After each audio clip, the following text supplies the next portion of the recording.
নানা জল্পনা কল্পনা শেষে অস্ট্রেলিয়ায় পাশ হলো সামাজিক যোগাযোগ মাধ্যম নিয়ন্ত্রণ বিল। এর আওতায় বিশ্বে প্রথমবারের মতো ১৬ বছরের কম বয়সী শিশুদের জন্য নিষিদ্ধ করা হলো সোশ্যাল মিডিয়ার ব্যবহার। উচ্চকক্ষ সিনেট ও নিম্নকক্ষ প্রতিনিধি পরিষদে পাশের পর বিলটি পরিণত হয়েছে আইনে, যা কার্যকর হবে ১২ মাস পর। এর মাঝে জানুয়ারি থেকে চলবে আইনের পরীক্ষামূলক প্রয়োগ। ১৬ বছরের কম বয়সী শিশুদের অ্যাকাউন্ট বন্ধ না করতে পারলে প্রযুক্তি প্রতিষ্ঠানগুলোকে গুনতে হবে $2.57 কোটি পর্যন্ত জরিমানা। তবে জরিমানার আওতার বাইরে থাকবে শিশুরা। অস্ট্রেলিয়ান প্রধানমন্ত্রীর আশা, আইনটি কার্যকরের ফলে সামাজিকীকরণে অভ্যস্ত হবে শিশুরা। Whether it be netball or cricket season at the moment, or tennis or whatever, little athletics, mums and dads will be talking about this, and they'll be talking about it when they pick up their young ones from school this afternoon, and hopefully this morning dropping them off as well.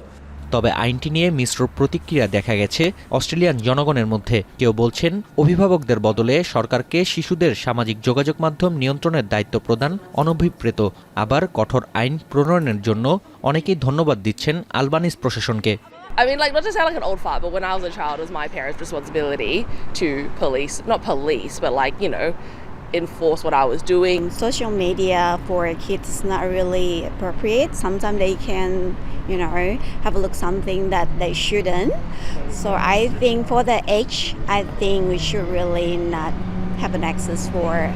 শিশুদের সামাজিক যোগাযোগ মাধ্যম ব্যবহার কিভাবে নিয়ন্ত্রণ করা হবে সে বিষয়ে আইনে পরিষ্কার করা হয়নি। ট্রায়াল এনফোর্সমেন্ট পিরিয়ডে বয়স নির্ণয় প্রযুক্তির সহায়তা নেয়ার পরিকল্পনা করছে সরকার। যদিও ভিপিএনের মতো টুলের সহায়তায় বিধিনিষেধ এড়ানো সম্ভব। শঙ্কা রয়েছে এই আইনের মাধ্যমে ব্যক্তিগত তথ্য চলে যেতে পারে সরকারের নিয়ন্ত্রণে।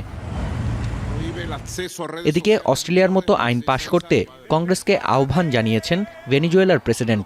এক পডকাস্টে অংশ নিয়ে নিকোলাস মাদুরো বলেন, শিশুদের সুরক্ষিত করার এটিই মোক্ষম সুযোগ। Del día en que Estados Unidos acabe con el bloqueo y la persecución económica contra Venezuela y no llegará ni un migrante venezolano a Estados Unidos. গেল বছর ১৫ বছরের কম বয়সী শিশুদের সামাজিক যোগাযোগ মাধ্যম ব্যবহারে নিষেধাজ্ঞা দেয় ফ্রান্স। যদিও সেখানে অভিভাবকদের অনুমতি নিয়ে সোশ্যাল মিডিয়া ব্যবহারের নিয়ম যুক্ত করা হয়েছে। যুক্তরাষ্ট্রের ইউটা অঙ্গরাজ্যে অনূর্ধ্ব ১৪ বছরের শিশুদের জন্য একই আইন প্রণয়ন করা হলেও একে অসাংবিধানিক রায় দেন আদালত। অস্ট্রেলিয়ার মতো পদচিহ্ন অনুসরণের চিন্তা করছে যুক্তরাজ্য ও নরওয়ে। নাফি আরমান মনন, এখন বিশ্ব। মাঠের অলরাউন্ডার আমি, আর ঘরের allrounder Tilex. Tilex toilet cleaner, clean মানেই টাইলক্স।